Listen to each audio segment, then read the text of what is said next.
ऐसे इकबाल साहब, ऐसा लगता है हुकूमत बीच में है और दोनों तरफ खाई है।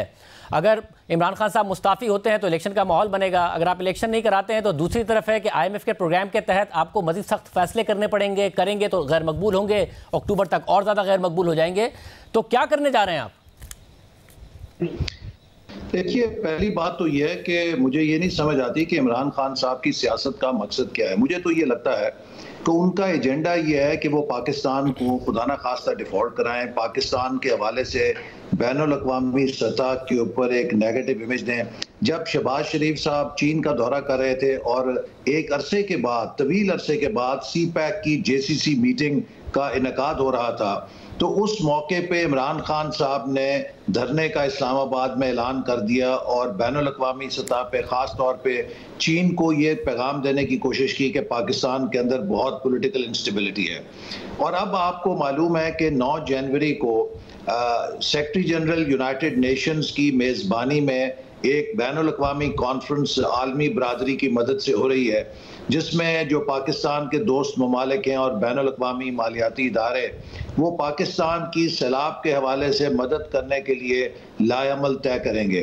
तो जब से इसका ऐलान हुआ है तो इमरान खान साहब ने फिर मुल्क के अंदर एक पॉलिटिकल इंस्टेबिलिटी के लिए इस्तीफ़ों का पता फेंक दिया और वो बैनुल-अक़वामी बरादरी को ये पैगाम देना चाहते हैं कि पाकिस्तान के अंदर बहुत इंस्टेबिलिटी है और आप पाकिस्तान के साथ मामलात ना करें। मैं समझता हूँ कि देखिए, रियासत जो है वो हमारी सबकी सियासत से और हमारी सबकी ज़ाती मफाद से बड़ी है। मगर ऐसे बात इस समय मसला है कि इमरान खान जो कर रहे हैं वो तो कर रहे हैं, वो आपके कहने से तो रुकेंगे नहीं, मगर सवाल ये है कि वो जो कर रहे हैं उसके जवाब में आपके पास ऑप्शंस हैं क्या? वो असेंबलियां तहलील कर देंगे, एक सियासी अदम इस्तेहकाम होगा। अगर आप पूरे करना चाहते हैं टाइम, तो IMF का प्रोग्राम आपको कंटिन्यू करने के लिए मुश्किल फैसले लेने पड़ेंगे। नहीं लेंगे तो मुल्क वैसे भी डिफॉल्ट कर जाएगा, जो आप कह रहे हैं कि इमरान खान की ख्वाहिश है। तो आप लोगों ने फिर करना क्या एग्जैक्टली?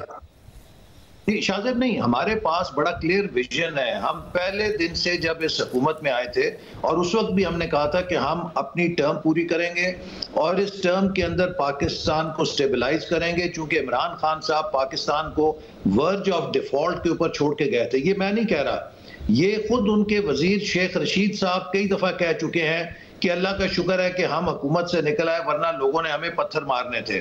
उनको मालूम है, इमरान खान साहब को पता है कि वो पाकिस्तान को किस हाल में छोड़ के गए हैं और अगर हम ये मुश्किल फैसले कर रहे हैं तो वो इसलिए कर रहे हैं कि हमने पाकिस्तान को बचाना है और पाकिस्तान के अवाम को भी पता है कि इमरान खान साहब का जो मकर है, जो फरेब है, उसकी हकीकत क्या है। और इसका सबसे ताज़ा सबूत यह है कि आज़ाद कश्मीर के अंदर उनकी अपनी हुकूमत के तहत जो बल्दियाती इलेक्शन हुए उसमें 30% से ज़्यादा वो नशिस्तें नहीं जीत सके। मगर ऐसे आप जो फैसले कर रहे हैं वो नहीं कर रहे हैं, उम्मीदवारों ने जीती है। मगर आप आर्टिफिशियल फैसले कर रहे हैं, जो फैसले करने हैं वो नहीं कर रहे हैं, जिसकी वजह से IMF आपसे राजी नहीं हो रहा है। 225 का इंटरबैंक में डॉलर है, 250 का ओपन मार्केट में है, इसलिए हमारी रेमिटेंसेस भी गिर रही हैं, बरामदात भी गिर रही हैं। बांग्लादेश की नहीं गिर रही हैं, बरामदात बांग्लादेश ने 5 अरब डॉलर से ऊपर बरामदात की, उनकी रेमिटेंसेस भी बढ़ी के मुकाबले में।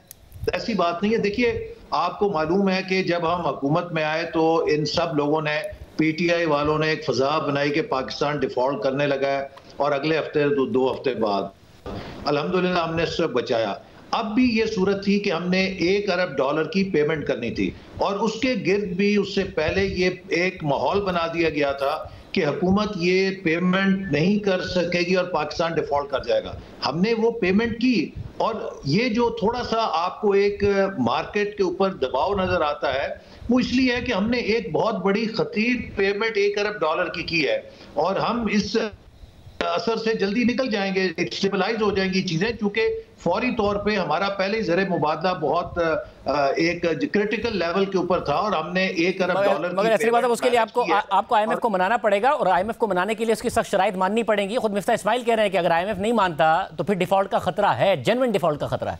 देखिए, अभी इस मौके पे मैं आपको अर्ज करूं कि कोई डिफॉल्ट का खतरा नहीं, इसलिए कि अगली जो पाकिस्तान की मेजर कमर्शियल पेमेंट है वो मार्च 2024 के अंदर है और इससे पहले हम IMF के प्रोग्राम के ऊपर कारबंद हैं और IMF के साथ जो हमारा मुआहदा जो पिछली हुकूमत करके गई थी उसकी शराइत को भी हम पूरा कर रहे हैं और प्राइम मिनिस्टर भी कह चुके हैं, वजीर खजाना भी कह चुके हैं और मैं भी इस बात का यादा कर रहा हूं कि न सिर्फ ये कि जो IMF का प्रोग्राम है उससे हम कंप्लीट करेंगे, बल्कि पाकिस्तान की मईशत को मुस्तहकम करने के लिए जो भी मुल्क के मफाद में फैसले हमने पहले भी किए हैं, आइंदा भी करेंगे, और लोगों को उसके बारे में आगाह रखेंगे कि जो कुछ हम कर रहे हैं वो मुल्क के मफाद में क्यों कर रहे हैं। तो फिर उस सूरत में विरसा है जिसको आज हम समेट रहे हैं। उस सूरत में आज तहरीक इंसाफ ने कह दिया कि हम स्पीकर के पास खुद जाकर भी अब अपने इस्तीफों की तस्दीक करने के लिए तैयार हैं। सूबों का तो आपने कह दिया कि हम करा देंगे, तो अब वफाक में भी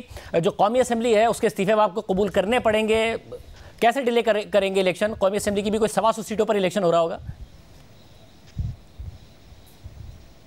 देखिए, ये तो स्पीकर की सवाबदीद है कि जब वो मुतमईन होंगे और वो वाकई समझते हैं कि कोई मुस्ताफ़ी हो रहा है तो ज़रूर मुस्ताफ़ी हों, बड़े शौक से मुस्ताफ़ी हों।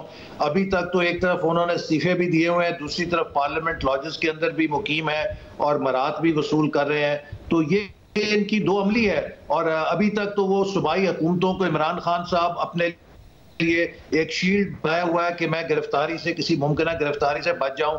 जब कभी खतरा होता है तो फौरन पेशावर या लाहौर भाग जाते हैं। और अगर वो हुकूमतें तहलील करेंगे तो एक लिहाज से तो ये एक अच्छी पेशरफ्त होगी कि जो उन्होंने सूबाई हुकूमतों को शील्ड बनाया हुआ है कि वो किसी कानून की गिरफ्त से बच सके, तो अगर कानून उन्हें अपनी गिरफ्त में लेना चाहेगा तो यकीनन ये काम काफी आसान हो जाएगा। शॉर्ट टर्म के लिए होगा क्योंकि उन्हें एतमाद है कि वो सूबों में इलेक्शन जीत जाएंगे। और जो आप कह रहे हैं कि जो स्पीकर है वो उसकी सवाबदीद है, ज़ाहिर स्पीकर ने वही करना है जो पीडीएम की जमातों ने उन्हें कहना है। तो आप लोगों का मुत्तफिका फैसला है क्या ये इस्तीफे कबूल करने या नहीं करने? देखिए, वो इमरान खान साहब की गलतफहमी है कि वो इलेक्शन जीत जाएंगे। मैंने आपको अभी हाल ही की मिसाल दी, आज़ाद कश्मीर में उनकी अपनी हुकूमत है, 30% से ज़्यादा सीटें वो नहीं ले सके, 70% उनके मुखालफिन जीते हैं। और इसी तरह जब मैदान सजेगा तो इंशाअल्लाह ताला उन्हें खैबर पख्तूनख्वा और पंजाब दोनों में शिकस्त होगी। आम इलेक्शन के डायनामिक्स बड़े फर्क होते हैं, लेकिन ये मुल्क के अंदर डिस्टेबलाइजेशन पैदा करना चाह रहे हैं। खुद इमरान खान साहब का काउंसिल ऑफ कॉमन इंटरेस्ट का फैसला है कि अगला जनरल इलेक्शन जो है वो नई मरदमशुमारी के ऊपर होगा। ये तो पाकिस्तान को नए तनाज़ात में फेंकना चाहते हैं कि अगला जनरल इलेक्शन भी होने से पहले वफाक में मुतनाज़ हो जाए और पाकिस्तान नए झगड़ों में पड़ जाए। और मैं बार बार कहता हूं कि इमरान खान के जो फॉरेन डोनर्स हैं उन्होंने इनको एक जरिया बनाया हुआ है पाकिस्तान में